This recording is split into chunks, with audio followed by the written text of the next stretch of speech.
Here we are. Hopefully this works. I'm Matt Line, and this is our stream involving morning coffee, the Iliad Book II, and more. We might talk about the Curse of Ham. We might not. I'm not entirely certain yet. That was a suggested topic the previous time that we were streaming.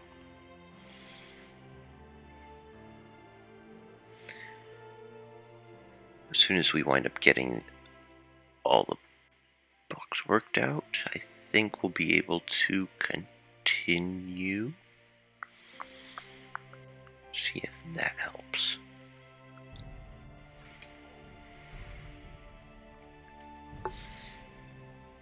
Alright.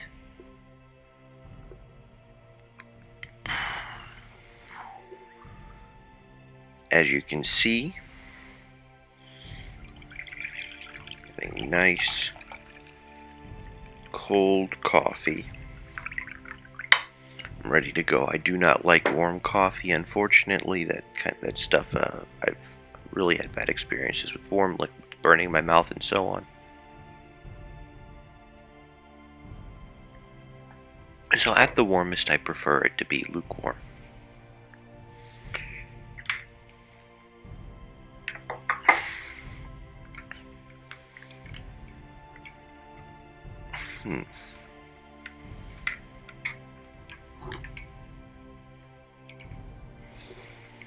There we go. So, before we get started with the Iliad, before we wind up getting started with anything too substantial, there are some things that I've been thinking that I thought might be a good idea to share with those watching the stream. And it's namely that there are certain things that I guess I should probably preface this by saying Captain Obvious is in the room and probably isn't going to be leaving for any prolonged period of time. So if I'm here just stating the obvious, if I'm here just tripping over myself saying something that everyone should already know, I'm sorry.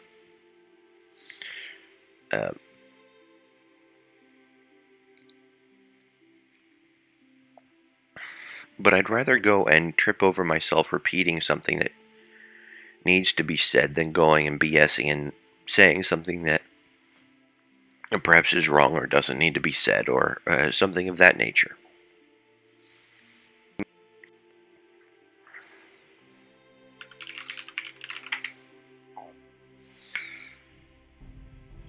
And it's having to do with the reason that we often return back to the same themes.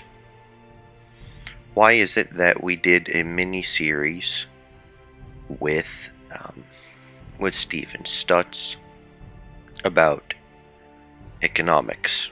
Why did we do that? Why do I keep on returning to the subject of socialism? And why do I often paint with a broad brush and then often deal with nuances? What are the actual criteria I use for determining whether something is good or bad? And why is it that it seems, and maybe it actually is the case, that I treat my own views with a lot more subtlety and nuance than I treat views that I disagree with? And it all boils down to the matter of basic principle. It all boils down to the matter of basic principle. If somebody says, for instance, that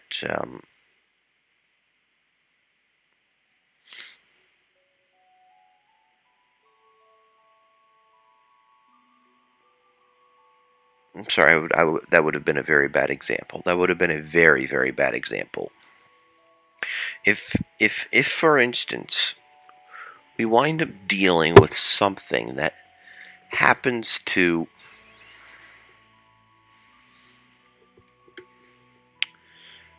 if we wind up dealing with something that happens to be difficult, let's say, I don't know, a matter of religion, or a matter of very difficult social or fiscal policy, or a matter that raises the hackles of many people watching, or a matter that perhaps raises my hackles and other people are completely calm about. Ultimately, that boils down to a system involving a set of values. And in many circumstances, a system of values can be nuanced, and in other circumstances, a system of values can be very general and very broad.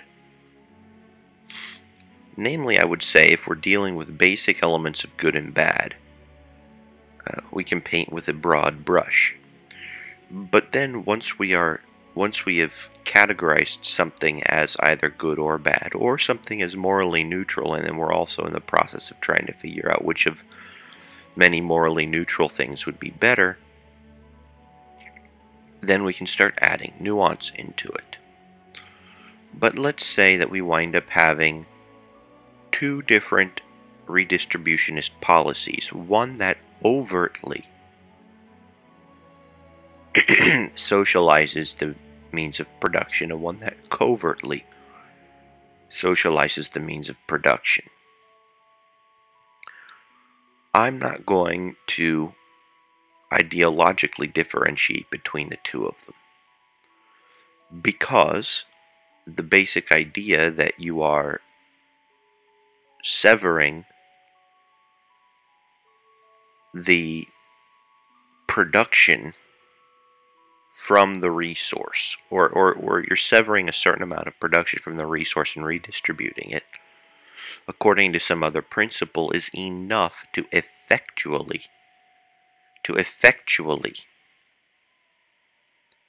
make whatever the thing is follow or be antecedent to the imposition of a particular ideology. For instance, you wound up having two different kinds of socialism, two different kinds of socialism predominantly displayed in the 20th century.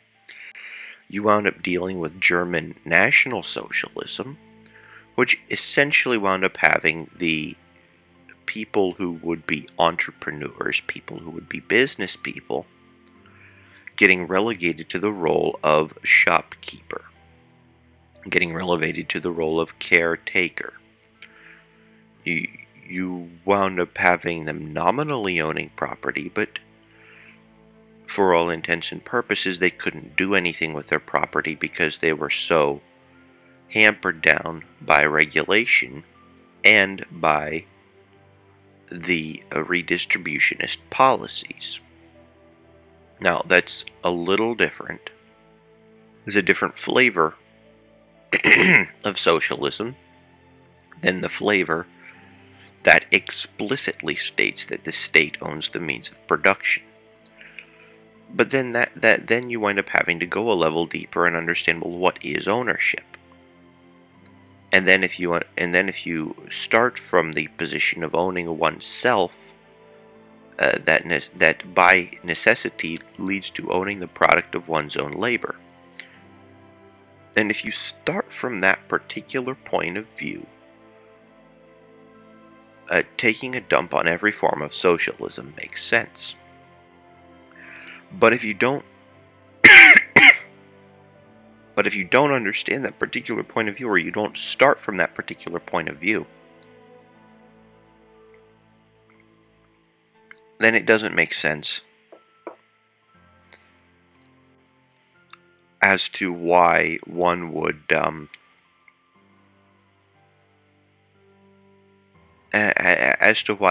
say,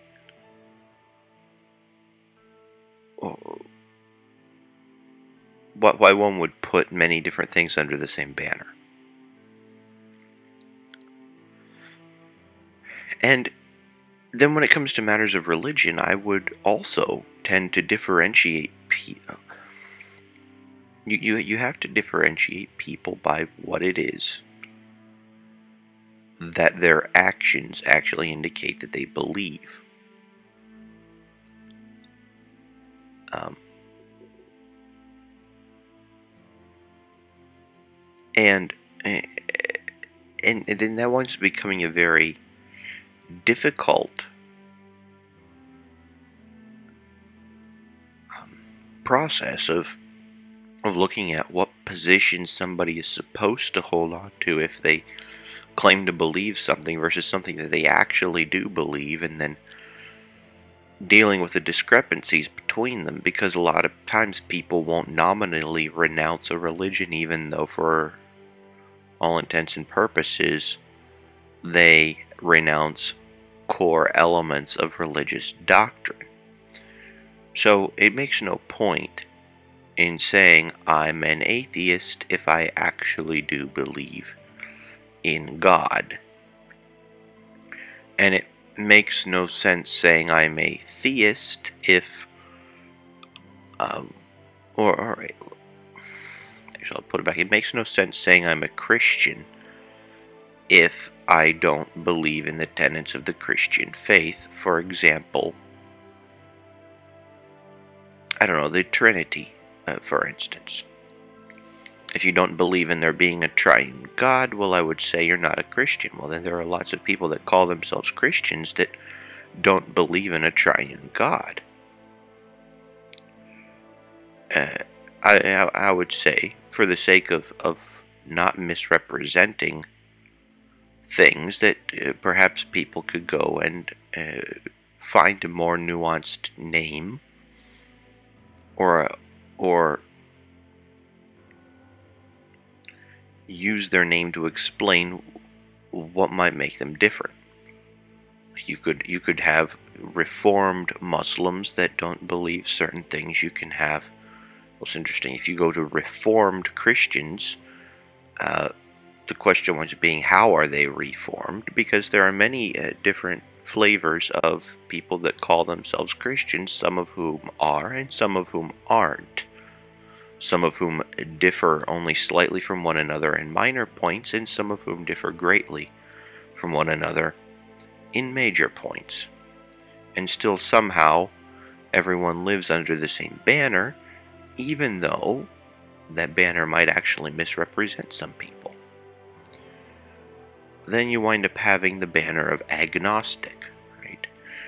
Does that mean that you don't believe that something can be known? Does it mean that you yourself simply don't know? And then ultimately, what are your tolerances for certainty? What are your tolerances for knowing something? How do you go about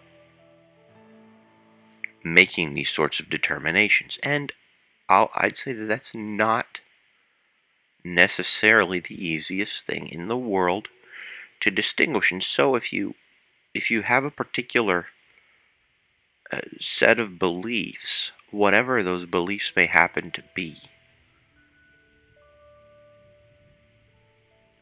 you should be able to express the core axiomatic principles thereof. Because if you can't, then there will be a lot of misunderstanding. If you can't, then people may conflate things with you that don't belong, or neglect to understand things that do. And of course that could just comes to an issue of categorizing and naming things and so on.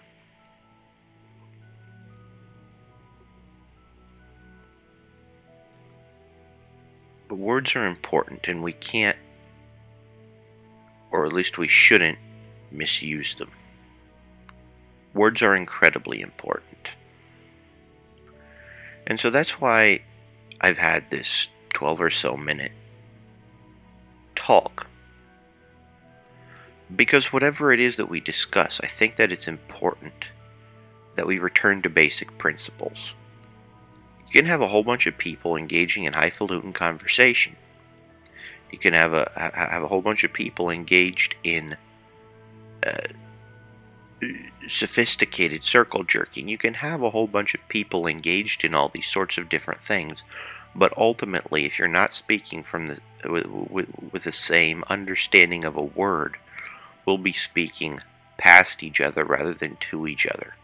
And so if this means that we have to spend 25 minutes unpackaging a single word, then we're going to spend 25 minutes unpackaging a single word. And if there are any issues or questions as to what terminology means, then feel free to bring it up. I mean, I would rather not argue semantics, because then that just winds up becoming a really bad exercise in and of itself. But if there's a legitimate concern about words and the words we use to express ourselves, I think it should be brought up. And I also think that we should all endeavor to be very precise with the words that we choose. And one of the most important things, to be willing to say, I don't know, when the knowledge that we have is inadequate to answer a particular question or to deal adequately with a particular subject. I don't know are not bad words. I don't know is not a problem. Lack of knowledge can be fixed in many circumstances. If the knowledge is to be had, one can read, one can watch videos, one can learn, one can have discussions, one can do all sorts of things in order to fill a gap in knowledge. And so admitting a lack thereof is it's nothing to be ashamed of. It might be confusing to some as to how we each can have a very different profile of what we know and what we don't know, but it's not at all an irreconcilable, unfixable problem. As I'm saying this, of course, because of the way last stream went, and I just want everyone to know that my goal here is to get at the truth. And sometimes I am amazed at what passes for knowledge on a particular subject. And I'm amazed that a lot of what passes for knowledge winds up taking the form of something that is essentially hearsay and is either delivered so well in an emotional fashion or repeated so often as to be assumed to be true, regardless of whether it actually is. I have the, and this is kind of a maxim I operate by. If something seems crazy, if something seems legitimately stupid and crazy, it's worth getting to know at least a little bit to see if there isn't some facet of it that I'm overlooking.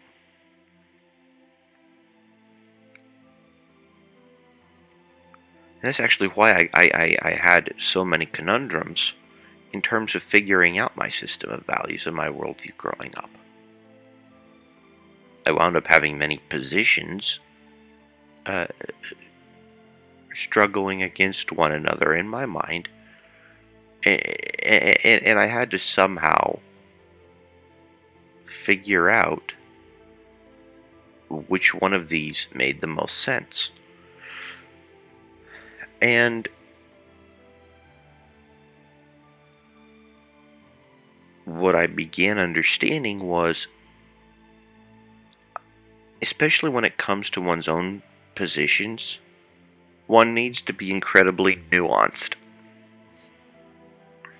And it's just very difficult sometimes to get at the truth, because a lot of the times people can't and don't articulate the truth well enough to be able to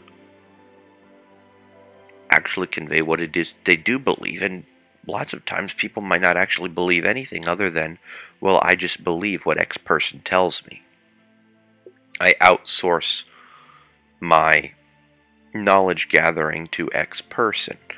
But then when it comes time to say that, the person goes and takes these beliefs and says that they're his own, even though they might not be things that he arrived to by making the conclusions himself. It could just be a bunch of pre-processed crap. And he won't admit it, because admitting that you outsource your thinking to others is admitting weakness. Now, there are lots of times when it's appropriate to outsource your thinking to others. And ultimately that is done on the basis of trust. Do you trust in the truth of what someone else is teaching you or saying? And then do you trust that the person has your best intentions at heart? And then, depending on the extent that you can trust someone, you relate differently to the material that they give you, to the advice that they give you, or whatnot. If you know someone knows their stuff but doesn't necessarily have any reason to tell you the truth, then you need to find a way of filtering what they say, especially if you know them to be morally reprehensible, or even morally neutral or ambivalent about your own position. Because remember, we make our decisions based upon our value system, and and switching between these value systems when evaluating and doing things, or switching between understanding things through the lens of different value system, is a reasonably complicated task. Fortunately, we're up to it, but we still have to pay attention and not make dumb mistakes. Now, with that said, I'm going to open up the chat and see if anybody happens to be here. Oh, hello, I'm only jesting. Ah, yes, sometimes they don't realize the actions they take run contradictory to their beliefs. That is a very good point. And there are nice ways of calling people on it, and there are not so nice ways of calling people on it. And the question winds up being, how do you do that in such a way as to actually help people to live moral, consistent lives? Now, of course, I'm going and saying that one's value system should be internally consistent with itself, because if it isn't, then you wind up living a gigantic contradiction, and that's not good for anybody. Notice, though, the assumptions inherent in what I say. Living a contradictory life is bad. Having a conflicting an internally inconsistent system of values is bad, and so on. It's easy to, if you dissect what I say, to see from what position I'm coming. But it takes going through and dissecting in order to be sure of it. Now, if we continue, we can make the leap to reading the Iliad, but unfortunately I get the idea that this is actually not going to... There we go. Okay, got it open.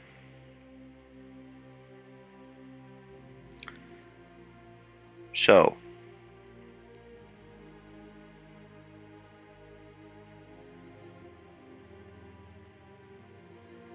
here we go. We begin with line 525 of the Iliad Book II. Atrides, Agamemnon, king of men, no longer waste we time in useless words, nor to a distant hour postpone the work to which heaven calls thee. Send thine heralds forth, who shall convene the Achaeans at the fleet, that we, the chiefs assembled here, may range together the embattled multitude, and edge their spirits for immediate fight. He spake, nor Agamemnon not complied. At once he bade his clear-voiced heralds call the Greeks to battle. They the summons loud gave forth, and at the sound the people thronged. Then Agamemnon and the kings of Greece dispatchful drew them into order just, with whom Minerva azure-eyed advanced, the inestimable Aegis on her arm.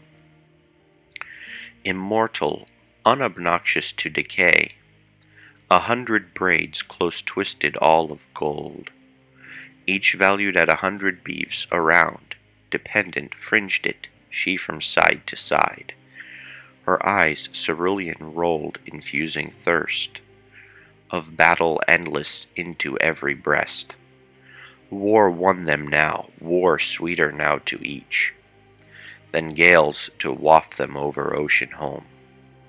As when devouring flames some forest sees, on the high mountain splendid from afar, the blaze appears so moving on the plain, the steel-clad host innumerous flashed to heaven, and as a multitude of fowls in flocks, assembled various geese or cranes or swans, lithe-necked, long hovering o'er Castor's banks, on wanton plumes successive on the mead, alight at last and with a clang so loud, that all the hollow vale of Asius rings. In number such from ships and tents effused, they covered the Scamadrian plain, the earth, rebellowed to the feet of steeds and men. They overspread Scamander's grassy vale, myriads as leaves or as the flowers of spring, as in the hovel where the peasant milks his kin in springtime when his pails are filled. Thick clouds of humming insects on the wing swarm all around him, so the Grecians swarmed, an unsummed multitude o'er all the plain, bright-armed, high-crested, and athirst for war. As goatherds separate their numerous flocks, with ease, though fed promiscuous with like ease, their leaders them on every side reduced, the martial order glorious, among whom stood Agamemnon with an eye like Jove's, to threaten or command like Mars in girth, and with the port of Neptune as the bull, conspicuous among all the herd appears, for he surpasses all such Jove ordained, that day the son of Atreus in the midst of heroes, eminent above them all. So we can see by reading this lovely description of the Greeks going off to war that first and foremost they attributed a lot of the impassioned nature of what they were doing, a lot of the single-mindedness, a lot of the fervor, a lot of all this stuff to the gods. They were imputed to them by the gods. Right? And people in many aspects and all throughout history have wanted to impute their feelings to something. And gods happen to be another good cop-out here. We now know that there are other things that affect how we feel.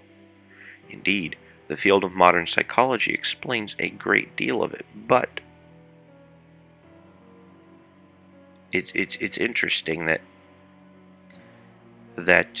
these are emotions are essentially viewed as being up here in the realm of things that people don't have that much control over, or that the people that do have big control over their emotions are somehow elevated to positions of leadership, are somehow viewed as having more control than the average man. So I would say that being able to control your emotional state even now is an incredibly, incredibly valuable trait to have, because you won't necessarily be relegated to the role of automaton. Whereas if you allow yourself to be inflamed with passion, you allow yourself to not only experience raw emotion but get carried away by it, you can unwittingly become a pawn in somebody else's game. Of course, even if you are intellectual about it, you can still wind up being a pawn in somebody else's game, but I guess it's kind of a risk you have to take, no matter what. And remember, we're here trying to figure out how to live a good life.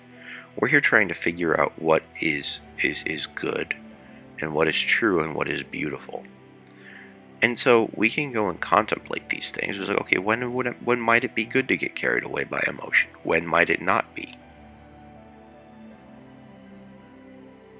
Which ultimately leads to this need for being at least somewhat conscientious about what it is that we do based upon our feelings, which means we need to be able to somehow self-reflect. Indeed, I would say that self-reflection and constant improvement needs to be a part in our lives if our goal is to improve and have a good life. Might I be taking a little bit too much from a single short passage of the Iliad? Maybe. But doing this whole free association thing, as well as thinking about different subjects that might be relevant at any given point and bringing them to the forefront, is what I promised that I would do. So, Mr. Boothby says, a suspicion of capitalism. Business is the extracting of maximum ownership of the hardworking talents of others. I'm surrounded by business owners. I know the suspicion is too simple. I'm wondering what extraction of ownership means. I'm really wondering what extraction or extracting a maximum ownership means. Because ultimately, if one owns oneself, then one can trade the products of one's labor for something else that one wants. And if the trade is consensual, then everyone in the entire transaction winds up being better off on account of the trade. So, I'm not particularly suspicious of actions that both parties consensually agree to. What I'm suspicious of is when there are other rules besides respect for basic rights, and I would go ahead and call those rights life, liberty, and property, that are forced at gunpoint or basically by rule of arbitrary law over the nature of the interaction between two people. People can consent to bad things, but ultimately it's your life, it's my life. And if I want to eat the ice cream instead of the Brussels sprouts, it's I that is going to have to pay the price. And if you want to have the chips as opposed to the broccoli, well, then that's your problem. But if I'm giving you, if I'm a seller of both Brussels sprouts and ice cream, and you choose to buy the ice cream from me, that's not my my problem, and I don't think anyone should be able to come to me and say, I can't sell you the ice cream if you want it. Now, there might be conditions that I don't sell you the ice cream. If I know that you're diabetic and you don't have insulin, I might say, I care about you too much to sell you this ice cream. Or if we're family and I have a predominant role in your life, I might say, no, I'm not actually going to enable you in this self-destructive behavior. Go find somebody else. But I would be making that decision as opposed to having somebody else forcing me to do that. See, I think that people go and often make simple matters more complex and then attempt to overly simplify matters that actually are complex. An economy is nothing more than a series of many transactions. If I agree to trade my labor for money, and you agree to pay me money for my labor, then I can labor on the tasks that matter to you. And you can get closer to your goals, I can get closer to my goals, and at the end of the day, everyone leaves happier. It's when we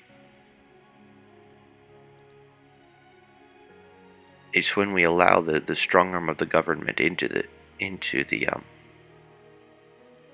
mix that bad things start to happen. And I think that people should be able to negotiate their own salaries. I don't think that people should be necessarily burdened by any minimum wage or maximum wage, or even by a particular set of job descriptions. I mean, one can go and say, yeah, I'll operate by this set of job descriptions for now, but if there's something else I can do, we can go and negotiate matters further later. So keeping avenues of communication open, having open and honest communication, actually daring to do that with other people and to speak the truth, but still be caring and compassionate when you do speak the truth. Those sorts of things are very important skills, and they're things that often just go by the wayside. They're things that often people don't do anymore. I think that many people are afraid of negotiations. I think that many people have learned to just submit to someone who appears to be in a role of authority. That's our serotonin. Our serotonin levels playing a big role in that. But ultimately, I would say that, especially due to schooling, that we've been conditioned to be an awful lot more docile and submissive than we would actually need to be. And in being more docile and submissive, we are actually impeding ourselves in providing the greatest amount of value we can to the world. Because ultimately, if we are providing more value, we will have society, as such, being indebted to us more. In other words, we will have made more money, gotten more credit, etc. So I don't know if I'm at all discussing about what it was that you were trying to bring up, Mr. Boothby, but I'm at least giving it my best shot. Ah, hello, Mr. Matthew Mann. Sure, it's only the half full. The cone is not completely filled up. Like the government, industry, media generally try to control us, for better or for worse. Yes, and I'm here trying to control you, and you're here trying to control me and other people. If we weren't trying to exert some control, I wouldn't be here talking, you wouldn't be here typing, and so on. We all have the world on a string. We all have the world on a string, and we're all pulling or not pulling, depending upon both the direction depending upon our value system, and the strength depending upon the strength of our will and at any given moment.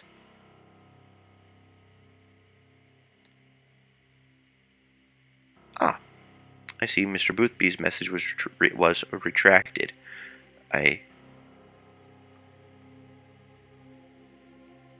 You can easily be as wealthy as Mansa-Musa and can still go bankrupt if you do not keep an eye on the things you spend and pay for. Yeah, very, very true. All it's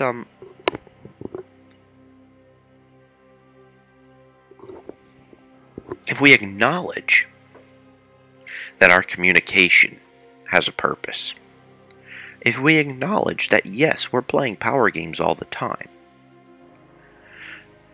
but still we treat other people with respect, that's a killer combination. That is a really good combination to have. If I admit to you that I'm here, I have a particular point of view, and here it is. You are free to take it, you are free to leave it, you can do what you want with this position, but here it is. Yes, I would like you to believe it, but I'm not going to force you to. And the reason I would like you to believe it is because I believe that the more people are prosperous, that truly the rising tide lifts all boats, and that everyone can contribute to the rising tide in some way. My goal is that life be better for us all. I want our children to occupy a better world than the one that we live in now.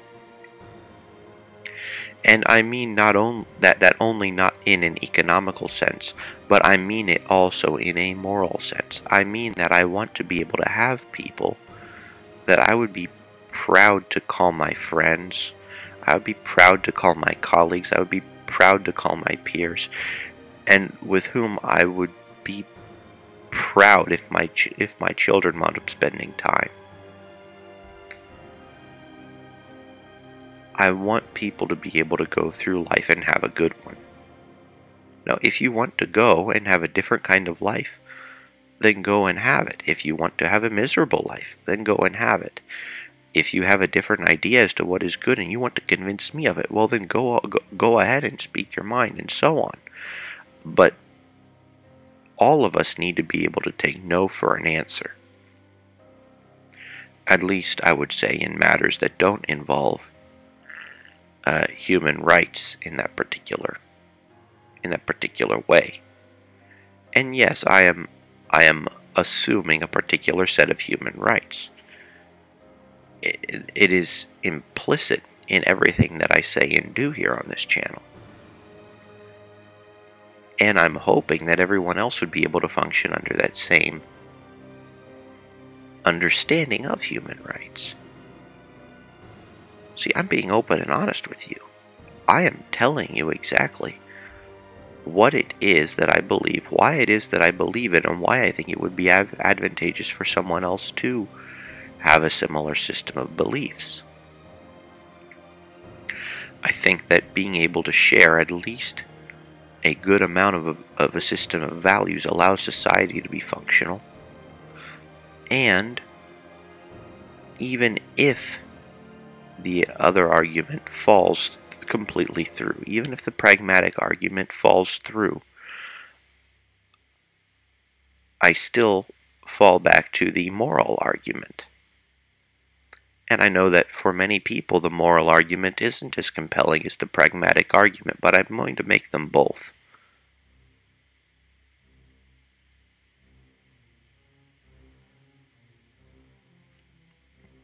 I'm going to make them both. And I'm going to hope that we can use our emotions as they're meant to be used in order to actually make the situation better for ourselves. That we can use our brains as they're meant to be used so that we can make the situation better for ourselves. Because if we wind up letting the status monkey completely hijack what it is that we're doing, if we wind up getting to the point where we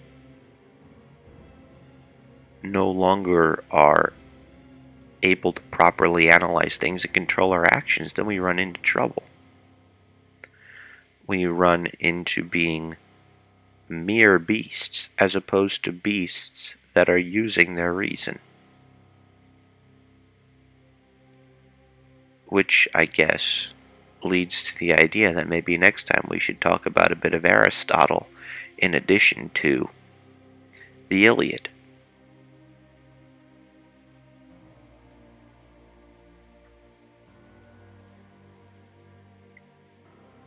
Oh, here we are. Okay. There we go.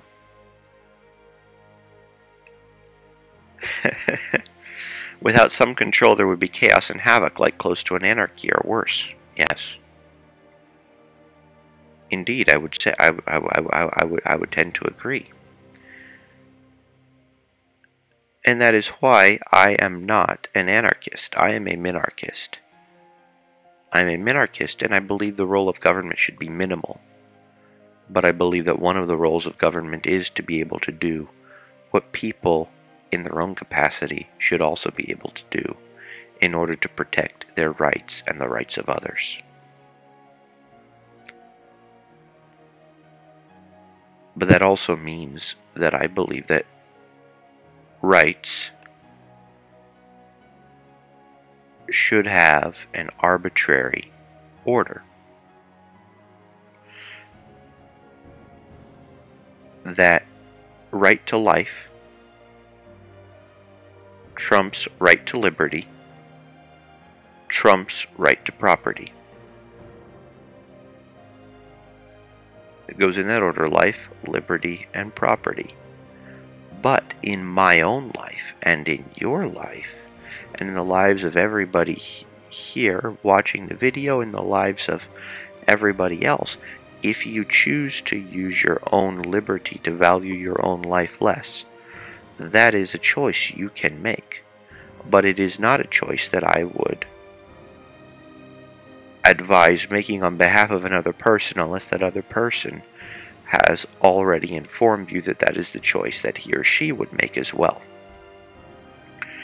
So you wind up having to have these very, very basic tenets right first. And once these basic tenets are right, it winds up being an awful lot easier to construct an internally consistent system. And the system doesn't have to be all that big. The role of government can be very small. You know, we can adopt the maxim that government is best that governs least, and that government is a necessary evil. Government is a necessary evil because of human nature. We need to take on the necessary evil so that a greater evil doesn't befall us. But we need to take extremely close care that this lesser evil that we take upon ourselves doesn't go and become a greater evil due to our lack of vigilance. It's very, very important. It's a very, very important thing to do. At least I see it as such.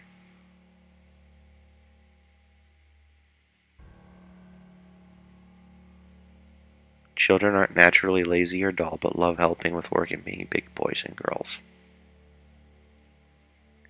Where did the kids go? Yeah, that actually is an interesting point. And you can think what you will of me. My daughter loves doing the dishes and hanging the laundry. Those are things that she... Sorry, I'm just going and looking over there at the sink. Those are things that she enjoys. She loves being mommy and daddy's big helper. And it brings me joy to see that she takes initiative. If she makes a mess, she tries to clean it up.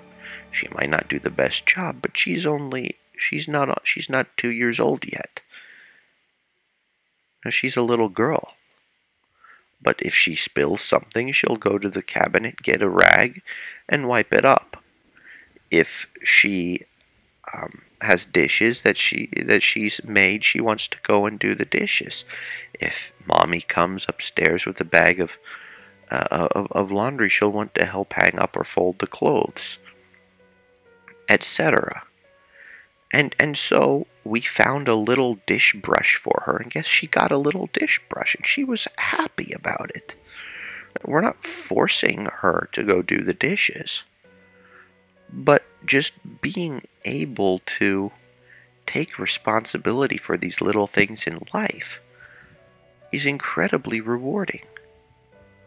Indeed, studies have shown that if you go and give your kiddo a little broom, and you say, hey, would you like to be mommy and daddy's big helper and use your little broom and help sweep the kitchen after dinner? And then the child does the actual sweeping, perhaps not to the best possible extent, perhaps making all sorts of little child errors along the way, but still does the sweeping. The child derives significance from the task, because the child sees the clean floor, the child sees the pile of dirt, and the child learns, oh, I've now done something big. I've now done something that adults do. I've taken responsibility for the cleanliness of the place around me. And that's no small task. That's no small thing. That's something that many adults don't have figured out. And that helps. But, and get this, but if mom or dad goes and sweeps the floor, and then gives Maria, or I'm thinking about my daughter, but gives the kiddo a brush or a broom and says, now sweep the floor, the kiddo realizes that that is patronizing and that whatever he's doing is insignificant.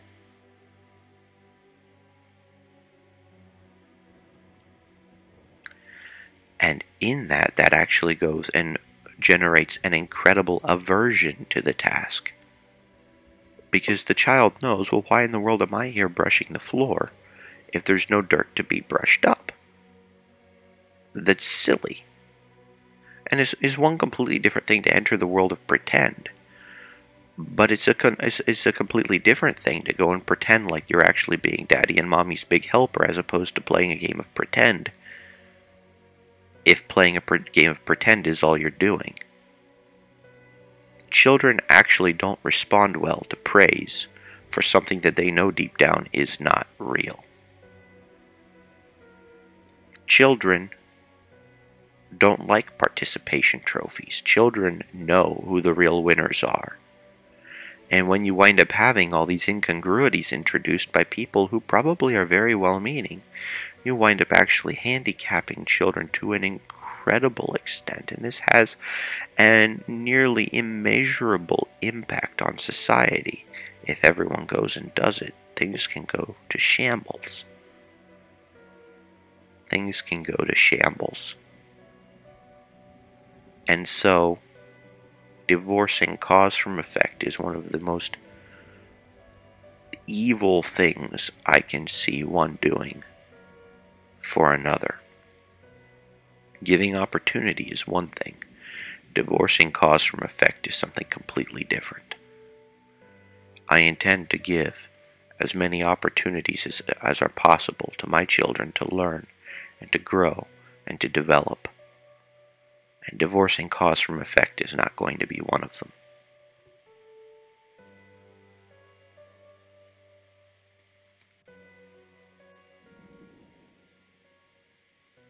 Now, beating your children is definitely not the best course of action. No. And if they legalize slavery and indentured servitude, then the slaves and servants should be treated in a humane way like the average family pet would. Interesting point. The reason why I bring up the slavery and indentured servitude is people like Trump would probably allow it. Play work and learning are natural ways of mastering the world. Indeed. And my daughter does enter, she does have her imaginary world. She does have her playtime. She goes and she takes her little toy animals, they're essentially little blocks with the figures with animal shapes on them and whatnot. And they become all sorts of different things.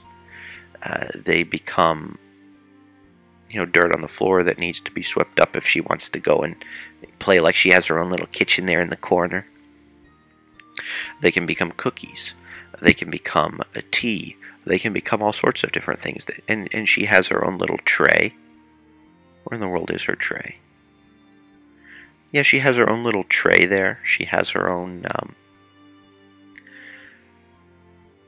bags and bottles and things that she's slowly amassed over time. Things that she's asked for. She has a mayonnaise squirt bottle. Some, or many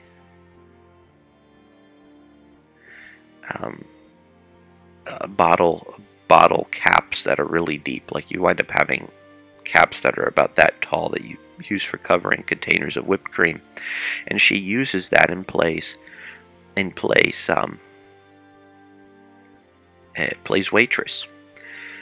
She found a little tray somewhere, and she goes and just sets little teeny cups, basically the tops of little whipped cream, spent whipped cream containers, upside down there, and then fills them with different things. And she knows that Daddy likes coffee and Mommy likes tea.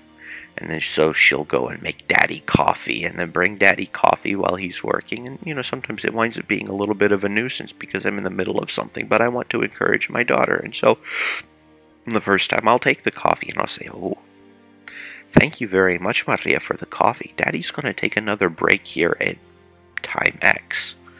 And then maybe we can have some more coffee later. Hey, maybe we can even have some real coffee too." And I'll say, "Thank you again. That was very, very kind of you to come and include me in this coffee drinking time." And of course, I'll have the coffee, and then she'll go and say something along the lines of you know, the coffee being a very good thing and her appreciating it and her liking it. And then she'll go pour herself some and then have the coffee, and then she'll go toddling off, whatever it is that toddlers do. Toddling off, I think.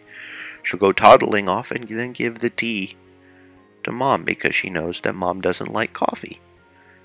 Like, kids notice these things, these very, very basic things, that Daddy drinks his coffee here in the morning and Mom does not, that Mom drinks her tea instead in the evening. And so she can have morning coffee with Dad and she can have evening tea with Mom, for real. Sometimes, I mean, I try to limit her caffeine intake, certainly, but a little teeny coffee in the bottom of a cup filled with milk, she loves it. She loves it. And we can play those sorts of games with children, both ours and those belonging to other people, assuming that we have the consent of the parents and the children. And these sorts of playtimes and real times and all these different things, if dealt with appropriately, can be wonderful opportunities, not only to grow and nurture ourselves and others, but to connect with other people. Rituals are rituals for reasons. For a reason. We, human beings, thrive on ritual. We thrive on repetition. The key is making sure that we repeat the right things. That's no small matter. Repeating the right things as opposed to the wrong things is integral in having a good life. And we can see that many people with bad habits can go and destroy their lives. That's actually one of the saddest things that I've run into, is people who go and destroy their lives on account of bad habits. But as they say, you can lead a horse to water, but you can never make him drink. A coffee-swilling toddler.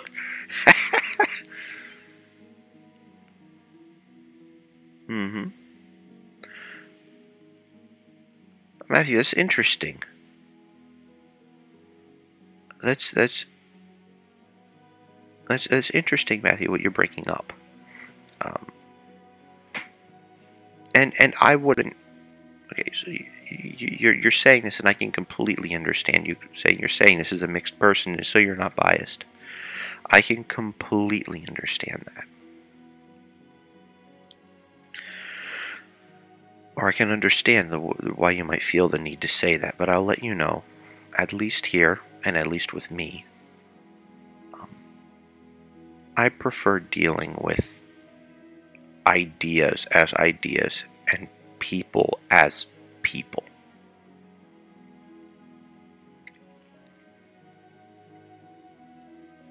And the idea that one has to make that kind of a statement in order to not be misinterpreted is incredibly saddening to me.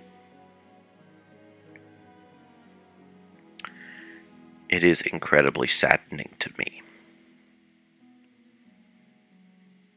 Because I don't believe in white people's rights, or black people's rights, or yellow people's rights, or red people's rights, or brown people's rights, or if there happens to be any other color of human being that we find of those kinds of persons' rights. I believe in human rights. And I know that's cliche to say. I know that it's an incredibly cliche thing to say I'm colorblind, because people go and make lip service to this all the time. But the fact of the matter is, the doors of my house are open to everyone to the same extent. Now, certainly there are things you can do to make yourself not welcome at my home, but none of them are contingent upon your skin color, and none of them are contingent upon your gender. None of them are contingent upon your sexual expression. Although, if you choose to express yourself sexually in my house, it's a little something different. I'm not going to wind up having coming into the house naked and doing all sorts of... No, that ain't going to take place. But but there...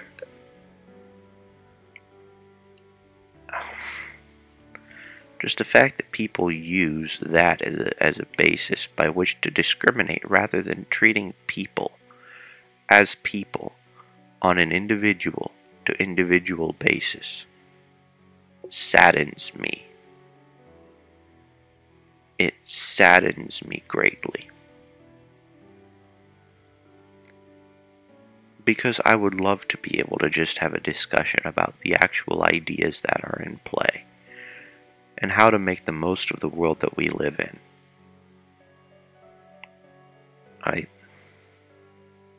So much that I'd like. And unfortunately, we live in a real world with real problems. And some of those happen to be that people find what ultimately amount to being superfluous reasons to judge other people, or rather to be prejudiced for, or prejudiced against, or biased for certain people.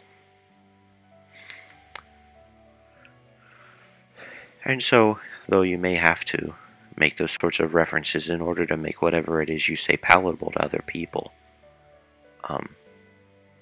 I'll invite you to say that, I'll invite you by saying that whatever it is you say on this stream will be interpreted on a human-to-human level. And that I would hope that what I say would also be interpreted on a human-to-human level.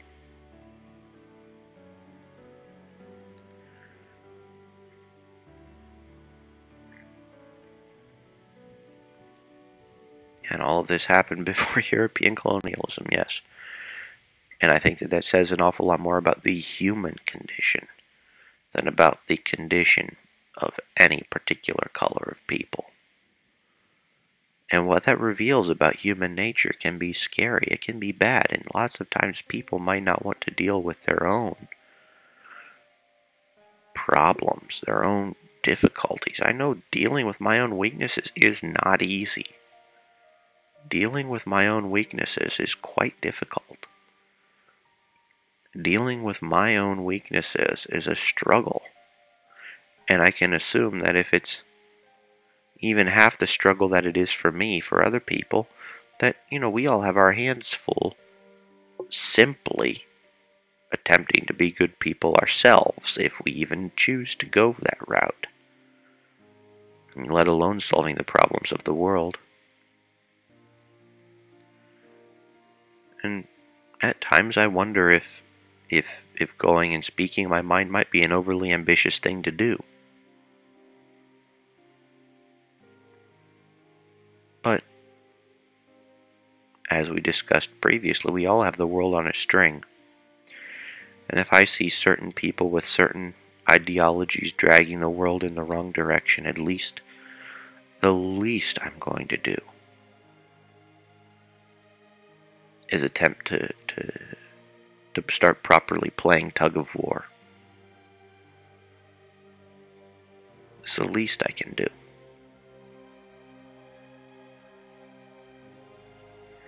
Now, before we continue in reading a little bit more of the Iliad Book II, before we continue talking about tug of war,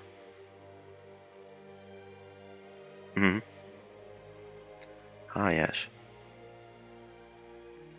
evil white man. Some on the left want revenge and not human rights for all. A resident assistant for dorms, an avowed Stalinist, said as much. Mr. Man, yeah. Well, I guess we are,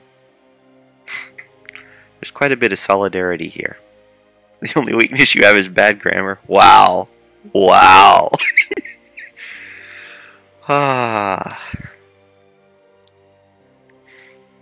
But yes, thank you everyone for tuning in. I'm going to do the normal 8-minute break thing to give my voice a rest. I still haven't completely recovered, and usually I don't take the break until an hour and a half in. But we're about an hour and 7 minutes or so into the stream, so now would be as good of a time as any if you need to take a bathroom break, or you need to read something or get something to drink. I think I'm going to wind up getting myself something to drink, taking a bathroom break, and coming back with a gigantic cup of water and some lozenges. So, on that note, we'll see you in approximately 8 more minutes. That is, as soon as I figure out how to get everything to look like what it needs to look like. There we go. See you in 8.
Right, well, we're back.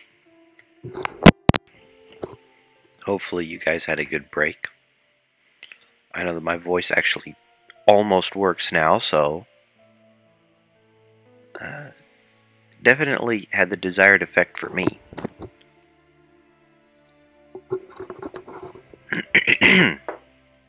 It's interesting, just doing these regular short streams, a couple hours at a time or what have you, has made me an awful lot more understanding of people that talk for a living.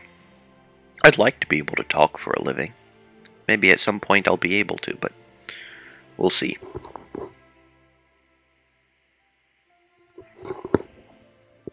But it's a lot more involved than one might actually think. Because it's more than just being a blabbermouth. It's more than just coming up and saying one's opinion. It actually involves a great deal of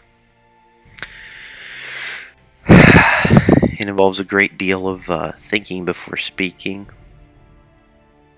maintaining one's voice, maintaining one's composure. It's actually it's a pretty good exercise in just making sure that you kind of have yourself well put together. I would highly recommend it, by the way, for anybody that's looking to grow personally in a way that most people don't grow. And yeah, you might say that I'm doing a cop-out here because I'm not actually physically present. Right? I'm not staring at a whole intimidating crowd. I'm not staring at all the people that watch the video and having them looking back at me in real time. And so there's an awful lot of the element of nervousness that maybe I'm missing.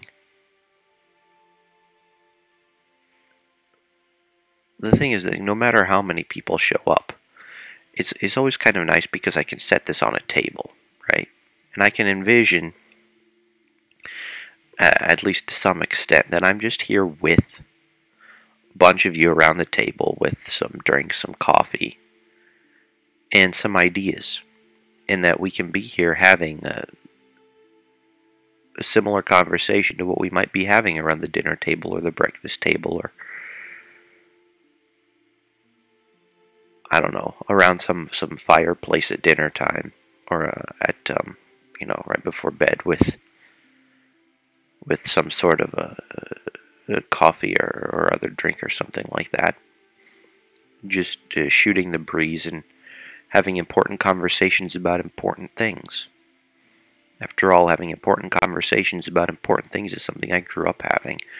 And so it winds up being just a normal part of daily life, and I'd like to be able to kind of include you guys in on that particular aspect that is very, very important to me.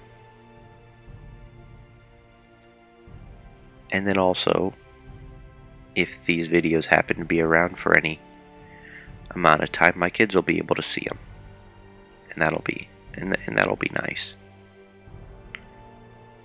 Ah, here we are.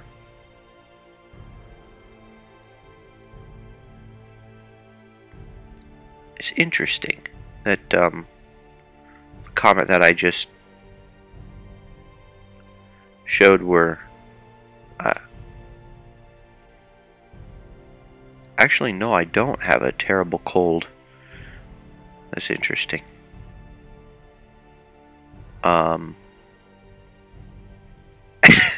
What?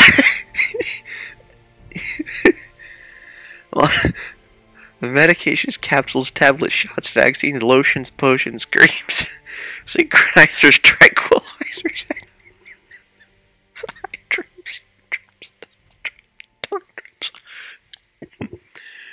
and other forms of medications. Curables and herbals are more effective than not. Oh boy. Oh boy, your lists. Oh, your lists. I'll take a tranquilizer, please. Sneak into my house and shoot me in the back of the head? No.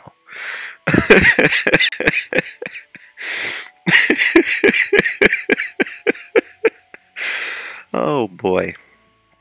No, I actually don't have a bad cold. That's just part of the way that I talk in the morning. And also the way I talk in the evening. And now that I think about it, at certain points in the afternoon and the day, I talk that way too, so. Especially if I'm not being too cognizant about the way that I come across. I'm just really, really phlegmy this morning, so it might. I think that's more an allergy thing. Let's look. Oh, it's still dark outside, so whatever. Anyhow, we're past September, so of course it's going to be getting dark out here.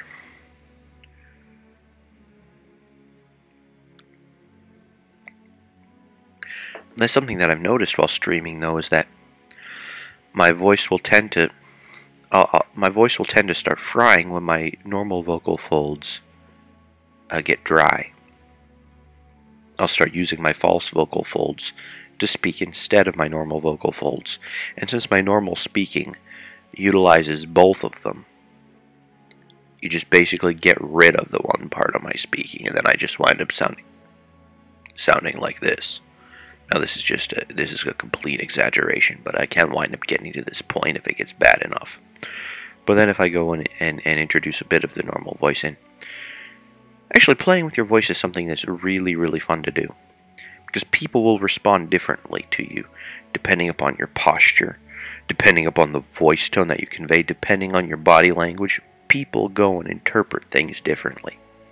Like if I'm here, just leaning on the table, kind of like if you have a bunch of people sitting here at the table next to me, and I'm just leaning in and having the conversation, paying attention to what's going on, versus I'm here dictating, this is the way things are. It's just these little things, like even how much vocal fry you use, the range of the voice that you pick. All these things have drastic implications on how people view you, and so that's another reason that I recommend practicing speaking, practicing conveying your opinions in many different ways to different people.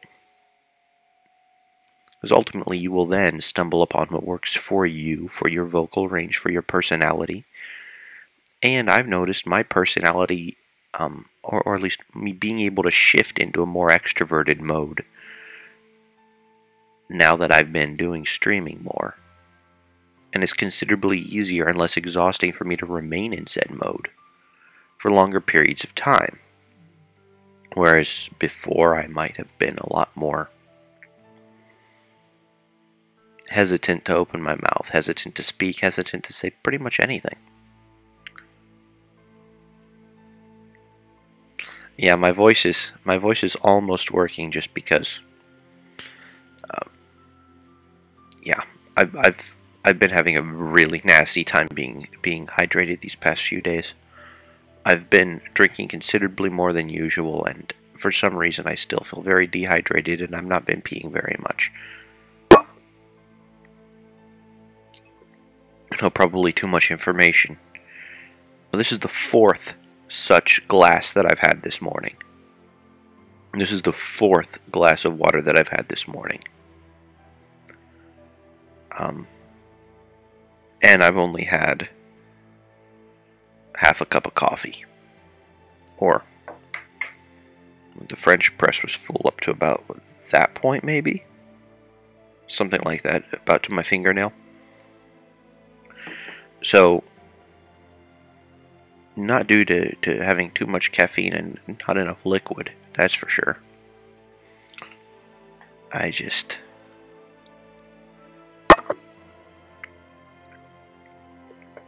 don't know. We'll see what winds up taking place. Hopefully I'm not gonna get sick and die, but yeah.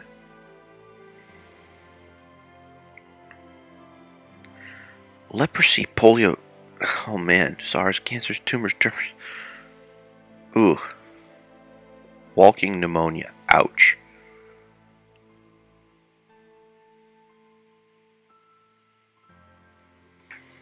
Walking pneumonia.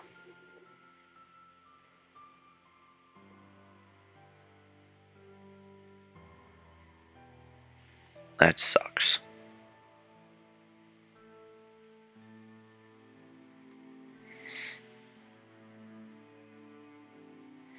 Well, it's nice that you were able to join the stream.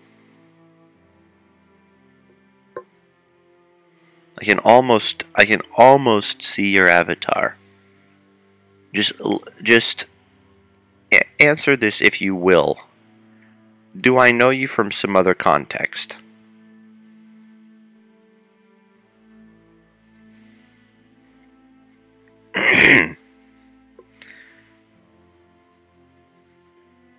Okay.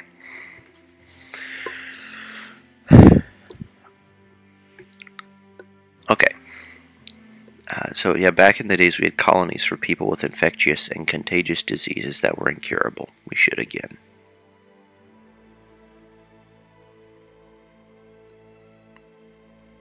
Well, infectious and incurable, I would say, yeah, sure. But that's quite rare. No, no, no, no, no. Don't worry about leaving. Don't worry about leaving. I was just wondering because. Well, I was just wondering.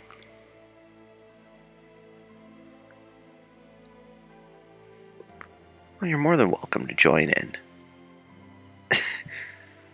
No one here's being a nuisance. I mean, going through Mr. Man's list is always kind of fun.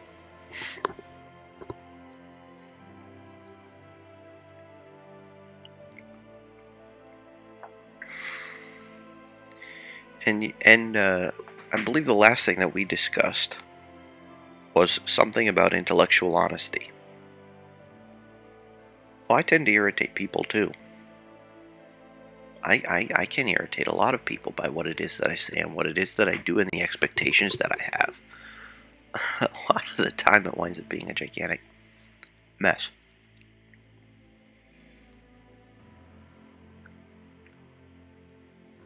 But whatever.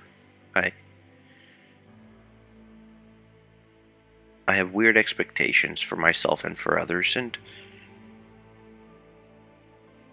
hopefully people will extend the same amount of grace to me for my own failures. It's one of those situations that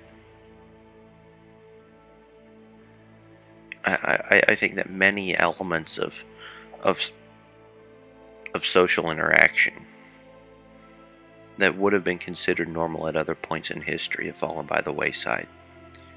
Now, I don't have too much historical basis for this, but at least it seems to me that we have become, as a society, less and less and less tolerant of different modes of expression, of different ways of being. Well, or rather, our tolerance for different things have shifted. You know, it used to be that all you have to do is be somewhat mannerly, or be mannerly and be respectful. And you could go and bring to the table different facets of your personality, and people would just view that as a part of you. Now, there would be certain taboo things, of course, but by and large, you could just do your thing and respect other people, and you would wind up existing in an environment with respect. But now it seems that there are even certain ways of expression that wind up immediately getting people labeled as intolerable or weird or something like that, and then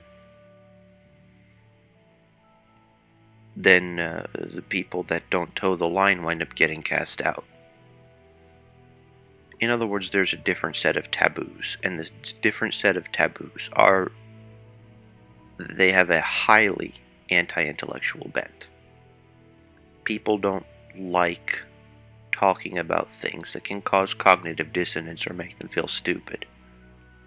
In general. Interestingly, the ability to feel stupid and deal with it is actually one of the biggest things that we can do to grow personally.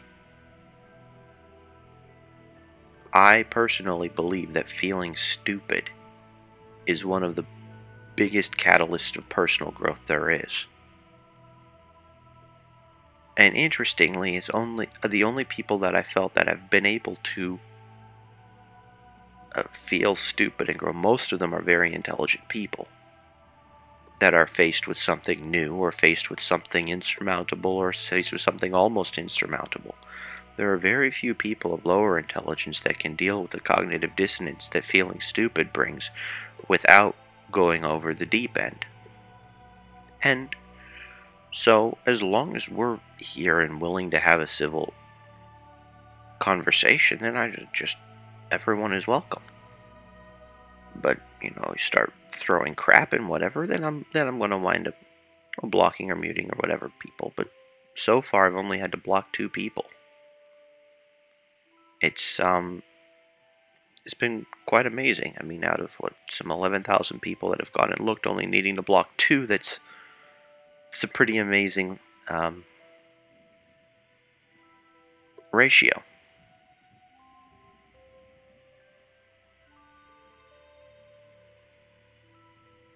Yeah, these common courtesies have been rather abandoned these days.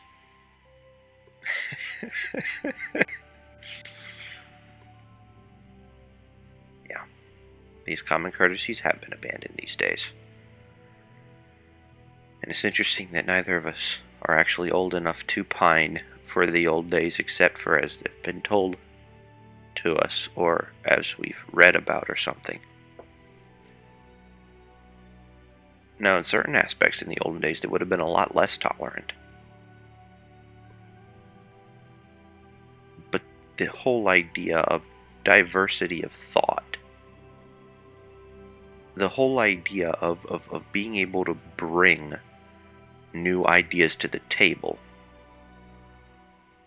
and not have them immediately decried, that, especially as societies get to be more,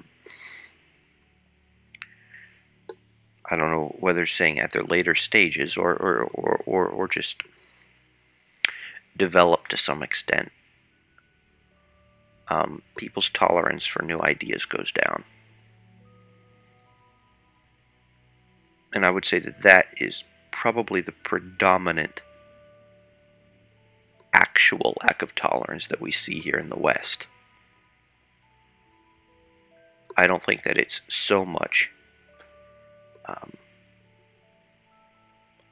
and obviously there are exceptions. I don't think that it's so much skin color or sexual orientation or gender. I don't think that those things are as big as some people might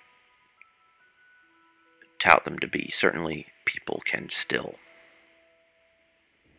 make a big deal about them, but I think that the biggest problem that people have is just dealing with cognitive dissonance of whatever form it may take. And depending on how developed one is as a person, and how emotionally mature, how stable this person is, will be able to deal with different amounts of cognitive dissonance, different amounts of dissonance causing material in different aspects. And, well, I mean, the stream is called Calling Sacred Cows. So, I'm coming into this stream with the intention of getting to the truth of the matter. And so the biggest taboo here, the only taboo here, I would say, are lies, falsehoods, which of course assumes the existence of some sort of actual truth.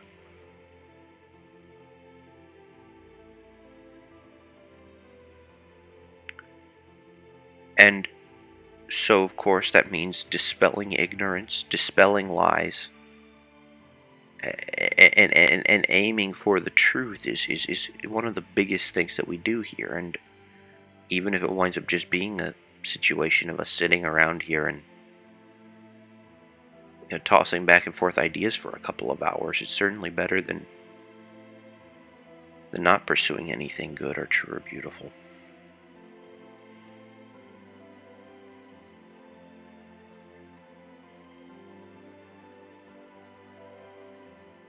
Oh yeah.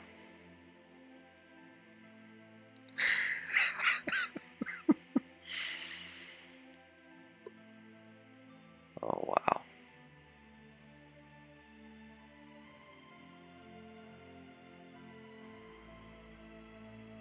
And the internet has had a massive inflammatory effect. And I would say that it has an awful lot to do with the anonymity that we can have.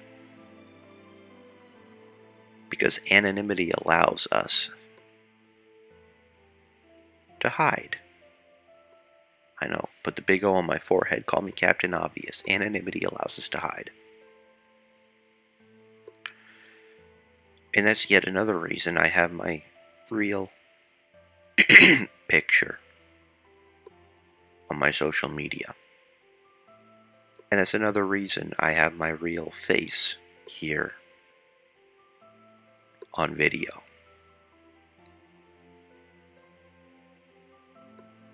I think that it's important that we be able to discuss on a human-to-human level, because that kind of interaction, whatever it signifies, is biologically important to us. No matter what, interestingly, no matter whether we are neurotypical or psychopathic or autistic or having any myriad of traits. And Mr. Mann actually brings up a very interesting point, which was anthropology shows that there are 4 main human races: Negroid, Australoid, Mongoloid, and Caucasoid, and their subraces, sub-subraces, and mixed races. That is actually a very, very, very, very incredible.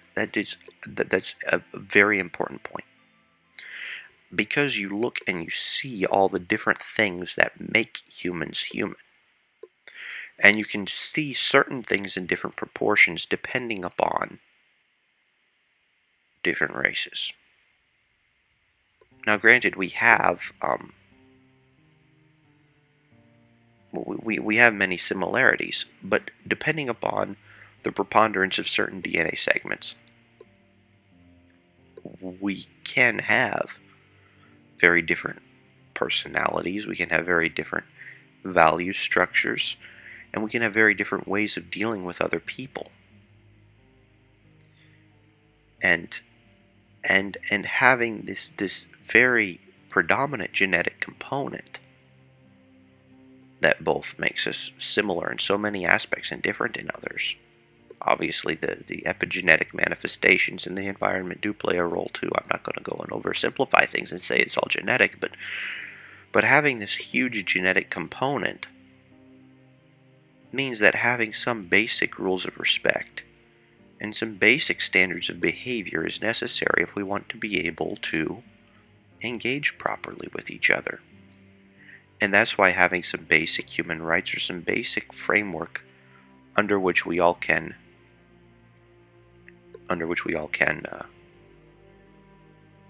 deign in some way to behave is incredibly important. For instance, people who are safe sites. Oh yeah.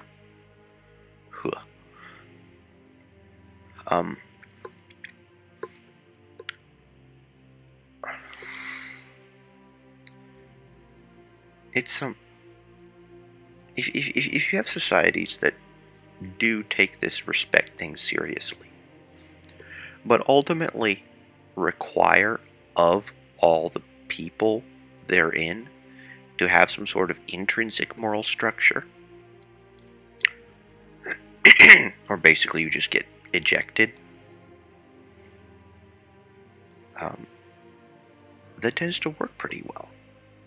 Because then you wind up getting people who are psychopaths, and people who have Asperger's, and people who are gifted in different ways, and people who are very empathetic, and so on. You wind up having people that have all these different traits in certain measure being able to function under a set of agreed upon or implicit rules. And as soon as you start embracing diversity too much in the wrong way, you wind up actually killing diversity, because you take away the structure that allows diverse people to occupy the same space and not either, say in a tribal environment, actually kill each other, or just go off and form their own cliques and then resort ultimately to what looks like tribalism in the 21st century, which, well, given the existence of nuclear weapons, sounds like a really great idea.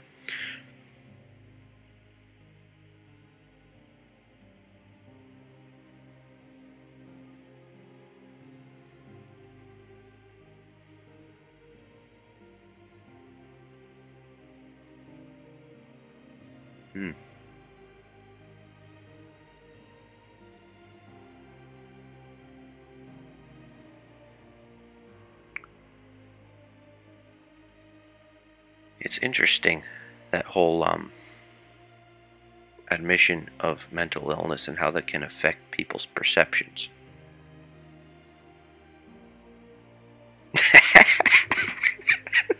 A genetic overhaul of cognition. Yep.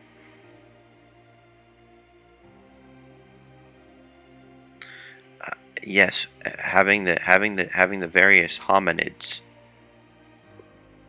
also explains a great deal. That explains in the interactions between can explain a great deal of human nature. If we go and analyze the genes.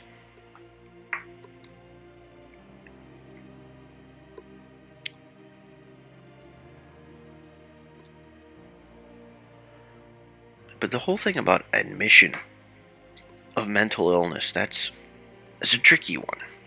Pardon me, my back is killing me. There we go.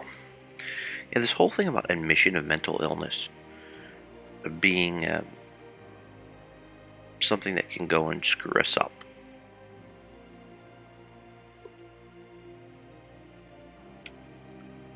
Used to be that wouldn't occur. People just viewed a lot of what is now viewed as illness as part of the human condition, or rather a part of what makes a diverse culture. People with bipolar disorder, for instance, were very functional at some point, especially if it was seasonal. Having somebody who can stay up all throughout the summer and be as productive as absolutely possible, be in that manic stage for a long time, was good for society, and still can be good for society, assuming that we can deal with the corresponding periods of recharging and being weak. And if you wind up having people who are actually empathetic and don't try to go and call everything an illness at the first sign of trouble, we can actually live with people who have bipolar, and they can be very, very, very, very useful in society too. Not only valuable as people. And you can go and find explanations. You can go and find survival-based explanations for all these different traits. Why do psychopaths exist? Why do empaths exist? Why do gifted people exist? Why do people with Asperger's exist? Why are there these gigantic conflation of many such traits in profoundly gifted people? why does all this take place? Well, just go and think about how societies once were, and you can come up with some pretty interesting conclusions. You can come up with some very interesting conclusions.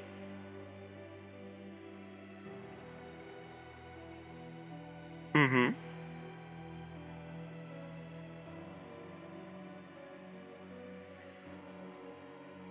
Mood swings can be off-putting.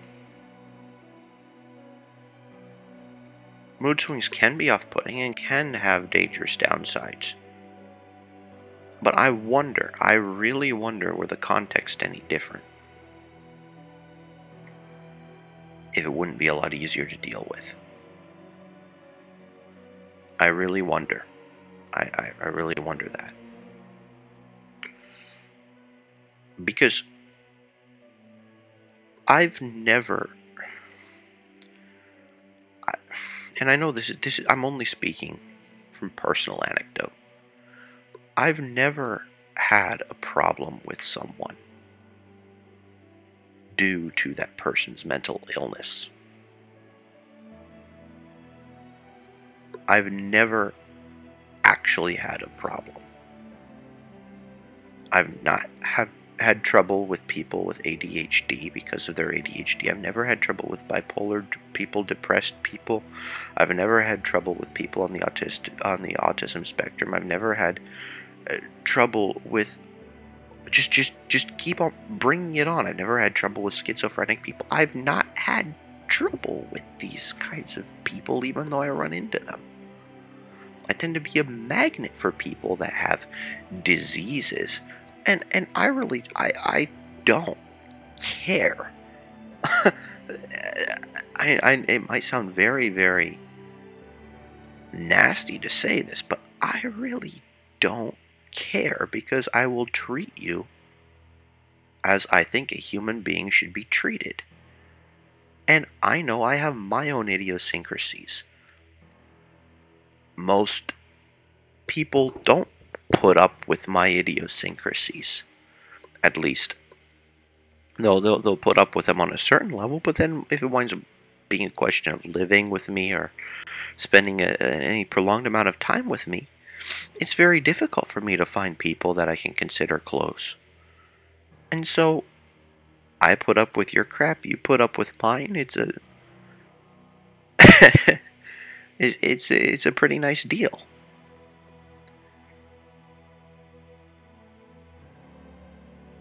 And intimacy is an important thing. Being able to be open and honest with at least somebody is incredibly important. Being able to have real conversations about real things and speak the truth is incredibly liberating. It's just that the places for so doing are, well, probably increasing in number now due to the internet, but then also kind of existing almost as havens as opposed to simply being a part of society as a whole.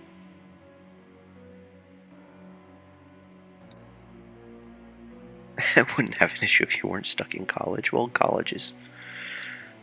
I hate phrasing it this way, but I think that the entire educational system needs some reworking. And that's the polite way of putting it. I think the entire educational system is crap, is a considerably more accurate view of my opinion. I think that people should be largely responsible for their own self-education, and autodidacy, I think, is important. I think that if people want some sort of certification, or if people want to know that somebody is establishing a particular set of methods, I think apprenticeships is a great way of going. Because ultimately you wind up spending, what, a few weeks of teaching the trade to somebody, and then have a few years of perfecting things.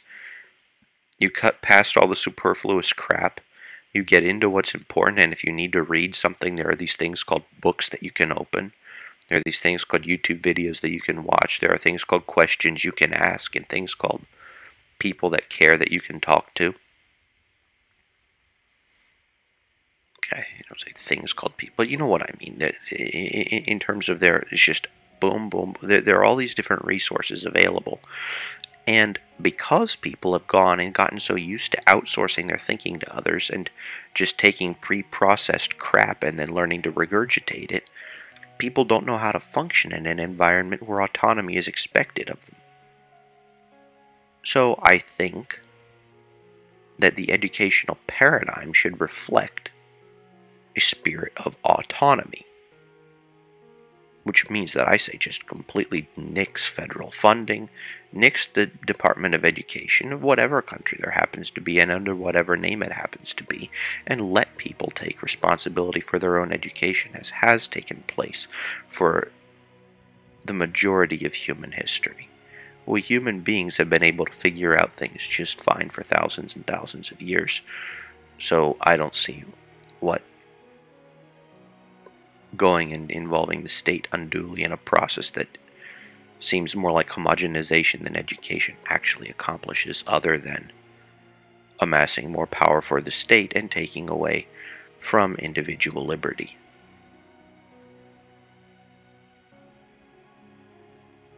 But no piece of paper. Exactly. The nice thing that I found is that more and more people are starting to see through this facade that is the current educational system, and realizing that, you know, certain papers wind up having approximately the same value per unit area as toilet paper and could easily be used for the same purpose. I mean, your degree in underwater basket weaving isn't going to do much for anybody. Neither is a degree in anything ending in the word studies, with remarkably few exceptions. And because people are realizing college as this money-grabbing game with a huge administrative cost to things, the current paradigm is on its way out. It's just going to need to go through its death throes, and ultimately Generation Z is probably going to be the one responsible for largely putting it out of its misery. And for those people that still do crave the structure and the certification, well, they can have it.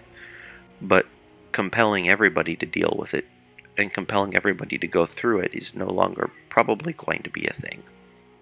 I think this next generation is smart enough to see through it and stubborn enough to actually put a stop to it. We're just going to have to wait for old authoritarians to die off.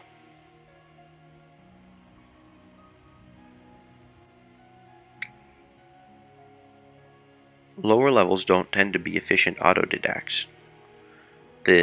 And that's very true. At least in terms of being able to think about things beforehand and act accordingly. But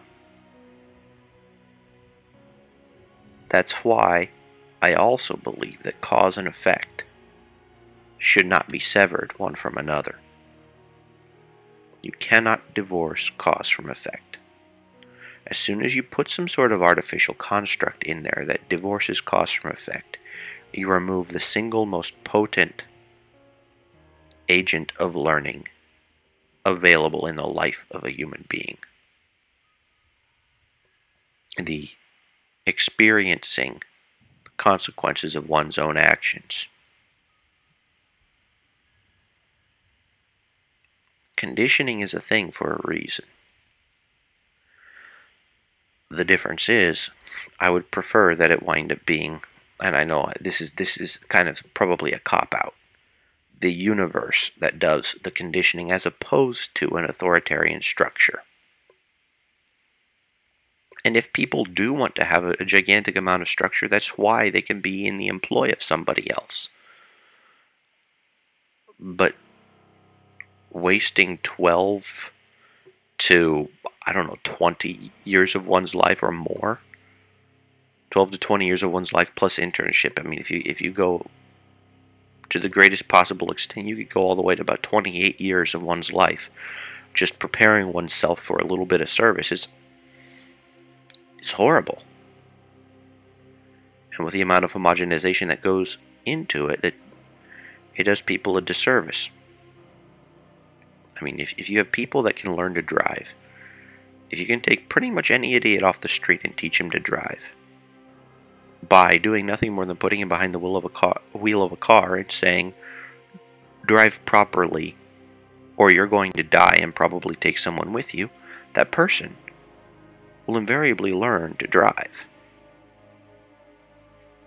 And you don't need to be 16 to know how to drive. You just need to be able to reach the pedals and see over the wheel. And the good judgment will come when there's enough actual significance in the activities that one engages in. And so the biggest thing that I would suggest in lieu of attempting to homogenize people is just giving them the opportunity to engage in meaningful activities from a young age onward. To stop this whole idea that someone's too young to experience the world, too young to discuss certain things. Yeah, there might be some things, like I'm not discussing elements of a very violent or very sexual nature with my children, but still, for instance, they do see my wife and me talking about violent things that have taken place in the world, and they do see, for instance, my wife and me flirting with one another. But it's but in many other aspects of life, it's just, well, here's life, have at it. By the way, that window over there, stay away from it because you can fall. And and ultimately, the only rules that they have are the ones that would prevent them from doing something really, really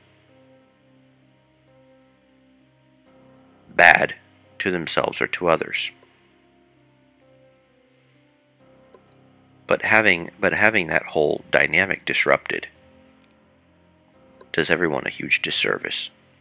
As soon as people start thinking, well, it's not exactly my responsibility as a parent to raise my kid, well, that's a problem. And as soon as people start thinking, well, we'll just, outsource this raising to someone else who is more qualified, one can be a qualified pedagogical bean counter, and one can be a largely ignorant person who actually cares. If for those of you interested, I would highly suggest reading a bit about Dr. Ben Carson. You may or may not agree with his policies. You may or may not agree with his religion. I know I don't. But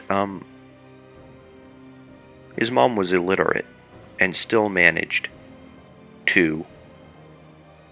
His mom was an illiterate single parent and still managed to drag him in the right direction.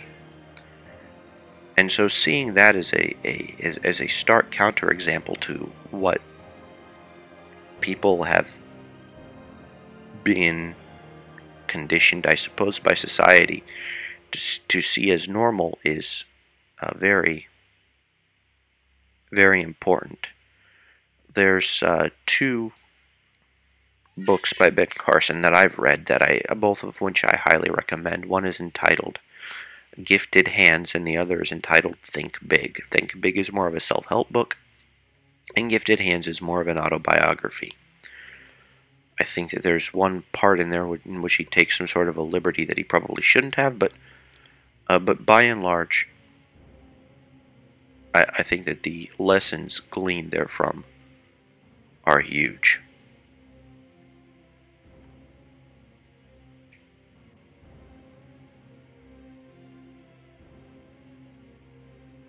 Oh boy, here we go. I'm going to read through here.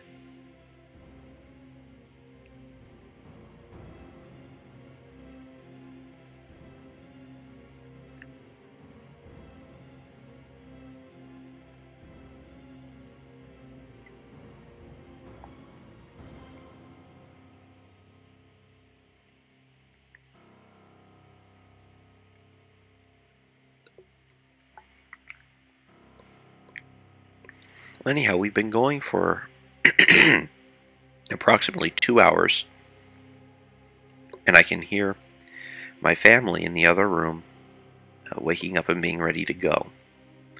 So I'm going to do the whole thing that I was talking about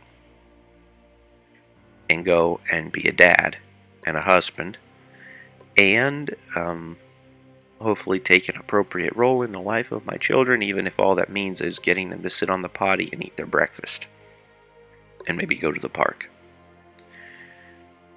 And I don't know whatever else it is that we may wind up having on the agenda for today. What's the weather like? Oh yeah, we're probably going to go to the park.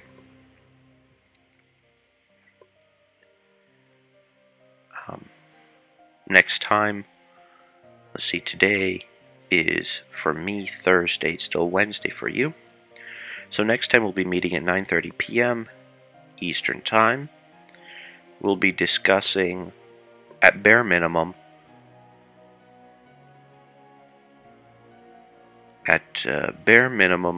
the Iliad lines 581 and following of Book 2. And then seeing where this takes us, where the conversation goes, and so on. Look forward to seeing you guys all later, and hope you have a pleasant evening or whatever time it may happen to be as you're watching this, wherever you happen to be in the world. Talk to you later.